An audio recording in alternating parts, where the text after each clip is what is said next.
Amara Blake is a 32-year-old chef and small business owner trying to save the legacy left by her late mother, a once-thriving soul food restaurant named Blake's Table. The restaurant is on the brink of closure due to debt, dwindling customers, and rising rent. Amara is passionate, grounded, and quietly grieving. She's strong-willed, though her confidence has been shaken by repeated financial failures and a recent breakup with her manipulative ex, Darren, who vanished after taking a loan in her name years earlier. Thanks for watching. If you enjoyed this love story, don't forget to hit that subscribe button and give us a thumbs up. Sparkling Heart, share this video with someone who believes in second chances and soulful romance. Got a favorite kind of love story? Drop it in the comments below, we'd love to hear what melts your heart. And of course, stay tuned for more unforgettable stories, only here, where love always finds a way. Amara walks into the Elmsworth Community Bank one rainy morning, determined to secure a business loan. She meets Elias Hart, a mid-30s senior loan officer with a quiet intensity and an air of mystery. Elias is meticulous, emotionally reserved, and has his own secrets. His younger brother is in prison for a white-collar crime Elias believes he didn't commit.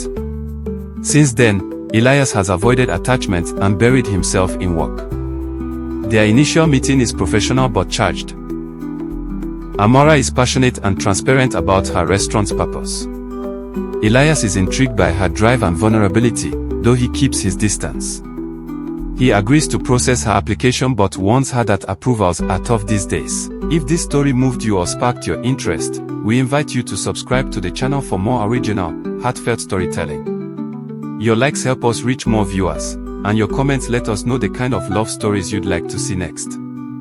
Whether it's slow burn romance, second chances, or unexpected connections, we're listening. So, like, share, and tell us your thoughts below. Your support means everything. Over the following weeks, Amara returns several times with updated documents. Each meeting is marked by moments of quiet connection, discussions that drift from business into personal territory. Elias begins to look forward to her visits. He visits the restaurant, initially under the guise of evaluating her operations, but finds himself moved by the photos of Amara and her mother, the handwritten menu, and the intimate stories behind each recipe. Just when Amara believes the loan will be approved, she receives a shocking call. The bank has frozen her application due to an anonymous report accusing her of submitting forged financial statements. Amara is devastated. She confronts Elias, who appears conflicted but insists that procedure must be followed. Elias secretly investigates the report and discovers it was submitted by Darren, Amara's ex.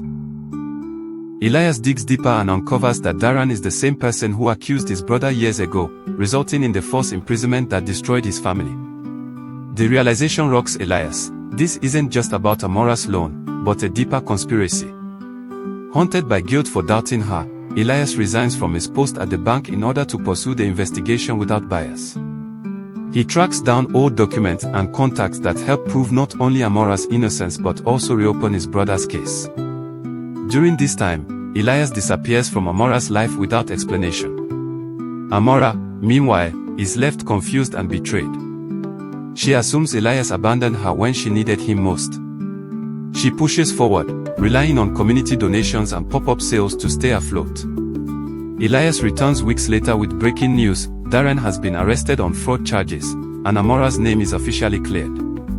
Not only that, but the bank board has overturned the freeze and approved the loan post-investigation. Amara is shocked and emotional. Elias explains everything about his brother, the connection to Darren, and why he had to leave to protect her and uncover the truth. He expresses deep remorse for his earlier doubts. The two have a raw and honest conversation about their fears, vulnerabilities, and feelings. Elias confesses he fell for Amara not just because of her strength but because she reminded him that people can still choose love over fear. They don't rush into a kiss or a declaration. Instead, the film slows to let the characters breathe. Elias helps Amara reopen Blake's Table, now refurbished and buzzing with customers. The final scene is quiet, the two of them walking in the kitchen, shoulder to shoulder, laughter finally replacing tension. As the camera pulls back, we see the name on the chalkboard outside, Blake's Table, home-cooked soul and second chances. The restaurant's reopening night draws a packed crowd from the community, many of whom remember Amara's mother. The scent of collard greens, peach cobbler, and fried catfish fills the air, accompanied by live jazz. Amara and Elias are walking side by side, visibly stronger together and individually. Suddenly, a man enters Detective Rowe, who originally closed Elias's brother's case. He reveals that Elias's digging has created a ripple effect. Darren was part of a larger fraud network, and Elias's efforts helped expose it. Elias's brother will be released in a matter of weeks. Elias is stunned. In a private moment outside the restaurant, Elias breaks down. Amara comforts him just as he once comforted her. It's a complete reversal, showing how their bond has evolved into something solid and nurturing. Meanwhile, a subplot unravels. One of Amara's loyal customers, Mrs. Jennings, gives Amara an envelope with her late husband's investment bonds enough to keep Blake stable financially safe for years to come. Amara tries to decline, but Mrs. Jennings insists. This place kept my heart fed when it was empty. Let it keep feeding others. In the final 10 minutes, Elias's brother, Caleb, is released. Elias and Amara welcome him home, setting the stage for redemption and family reunion. The movie ends on a bittersweet, heartwarming note. 3 people once broken by betrayal now united by truth, justice, and love. In the closing scene, Elias kisses Amara for the first time, not in passion, but in peace. "You saved more than just a restaurant," she whispers. "You saved me." The day of Caleb's release arrives.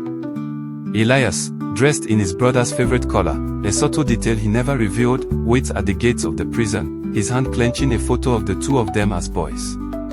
When Caleb steps out, weathered but still proud, they lock eyes. A pause. Then a crushing hug. No words. Just forgiveness. Later that evening, Amara hosts a private celebration at the restaurant for Caleb's return. The trio, Amara, Elias, and Caleb, sit quietly in the warm-lit dining room after the last guest leaves. Caleb expresses deep gratitude and confesses he had almost given up. Elias tells him it was Amara who unknowingly gave him the courage to believe again. The next day, Amara visits her mother's grave for the first time since reopening. She leaves a piece of sweet potato pie on the headstone and whispers, "I didn't just save the restaurant, Mama. I found my heart again." Meanwhile, Elias receives an unexpected offer to head a newly formed ethics board at the bank, designed to catch internal fraud and help rebuild trust. He turns it down. For the first time in years, he wants to live for something other than justice. He wants to live for joy. In the final sequence, Amara and Elias take a road trip to a coastal town Amara always dreamed of visiting but never had time or money to. Along the boardwalk, she playfully asks, "So what now, Mr. Hart?" Elias, gazing at the sunset, replies, "Now, we live. And we love." They kiss slow, tender, real. The waves crash in the distance, but their moment is still. Thank you for watching. If this story moved you or sparked your interest, we invite you to subscribe to the channel for more original, heartfelt storytelling. Your likes help us reach more viewers, and your comments let us know the kind of love stories you'd like to see next. Whether it's slow burn romance, second chances, or unexpected connections, we're listening. So, like, share, and tell us your thoughts below. Your support means everything. The restaurant is quiet in the early morning light. Amara walks through the space, taking in every corner the framed newspaper articles, the glowing Edison bulbs above the counter, the community photo wall she and Elias created, and the handwritten recipe cards from her mother, now framed like sacred scripture. She lights a candle below a photo of her mother, whispering, "Amara. Mama, your table's still feeding hearts. And mine too." She tears up but smiles. This place is no longer a weight, it's her wings. Elias sits at his desk, reading a letter from Caleb written from a recovery retreat. Caleb's words are hopeful. He speaks of healing, forgiveness, and gratitude for Elias's unwavering belief, and for Amara's silent strength. Elias folds the letter and places it into a box labeled "Start Over." He walks to his balcony and looks out at the skyline. For once, it doesn't look cold, it looks full of promise. Amara and Elias sit after hours, feet up on a table, eating leftover peach cobbler. Elias, quietly, I've been thinking of starting something new. A business that helps people who were wrongly accused, rebuilding credit, fighting fraud, giving them second chances. Amara. A second chance service. She smiles. That sounds like exactly what the world needs. Elias, earnestly. I want to do it with you. Not just the business. All of it. Life. She looks at him long, soft, unwavering. Amara. Are you sure you can handle me? Elias. You're the first person who's ever made me want to try. They don't kiss. They just hold hands across the table, interlocked fingers, firm and gentle, like the foundation they're building. A new sign is being installed outside the restaurant. Blake and Hart Soul Kitchen and Second Chances. Passers-by cheer. A reporter snaps a photo. But Amara and Elias are off to the side, watching quietly.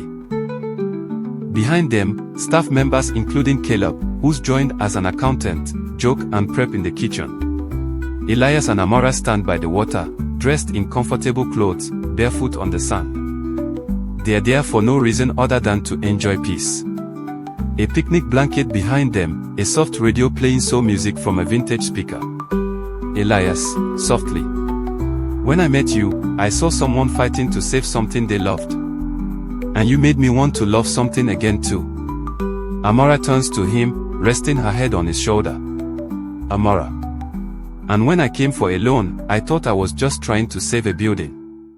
I didn't know I was about to rebuild a life with someone who'd rebuild me too. He finally kisses her, not out of desperation or climax, but out of quiet joy.